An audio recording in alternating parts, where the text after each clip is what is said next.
Hi, this is Dr. Barbara Van Dalen. As I mentioned when I introduced the Weeby channel, our goal with this channel and with this program in particular, Ask Dr. B, is to provide information to answer questions. Most of the time, I'll be responding to questions that you submit. Sometimes I'm going to talk about things that are affecting all of us. We just all collectively went through the last 2 years of a pandemic. Oh my gosh, so much physical suffering, emotional pain and suffering. And if you all want to send me questions, I think there's been a lot written and a lot talked about, but there's always more to talk about. Experiences that you're having, or loss that you're still experiencing, or challenges with getting back to whatever normal is now. Send them in. I'll talk about that. But today, I'm going to talk about something else that we're all witnessing, and that is the horror in Ukraine. I've heard from many of my friends and colleagues, service members, veterans, sharing their distress, their anxiety, their sadness. And so I want to talk a little bit about that because these things affect us. They affect some of us more than others. But it's normal. That's the first thing. It's normal to be troubled by this. It's normal to be preoccupied. It's normal to feel strange about living your life while on the news you're watching horrific things, painful. It's for me personally, as a mother, thinking about mothers in Ukraine who are trying to protect their children, trying to take care of their children, is just, and the suffering, just the human suffering. So it's normal.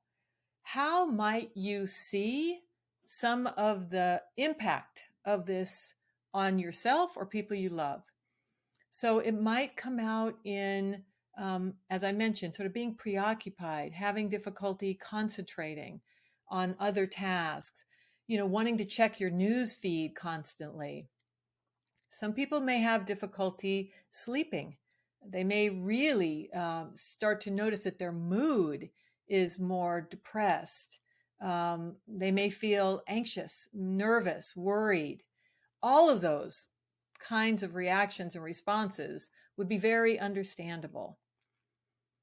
There are some groups, some people among us who will be more vulnerable than others. It's probably pretty easy for all of us to think who that might be, but other groups may be less apparent. So, of course, anyone who is directly affected, anyone who has family members in Ukraine, who came from Ukraine, who is a second or third generation American, Ukrainian American, who has friends there, all of those people, my heart goes out to you, and I'm sure this is an extremely difficult time. People who are here in the US who have experienced conflict, either they served in the military, they were a civilian caught in conflict, who had these kinds of experiences that they're now seeing again. And we'll talk perhaps a bit more about that in another one of these videos. Russian Americans, obviously, this conflict, this horrible invasion, uh, is not something that all Russian people support. And so the feelings that they have, whether they're here in the US or in other countries or in Russia, can cause tremendous distress. And then we know that sometimes people can be very cruel to each other. And so they may be experiencing now discrimination or attacks. This is just a horrible series of ripples that come from this terrible invasion. Other people who might be vulnerable are people who have themselves experienced a number of different traumas in their life of any variety, because the impact of trauma compounds. So you may not have been in a war zone, but you may have experienced some type of horrible assault or horrific injury. And so this is bringing this up. In our culture today, we talk about triggers. There are many right now for a variety of people who are affected by this. So I'm going to stop here.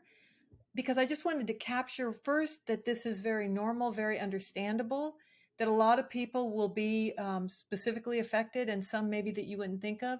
In my next video on this, I'm going to talk about things that we can all do and how can we look out for each other and take better care of each other during this very difficult time. Thanks for watching.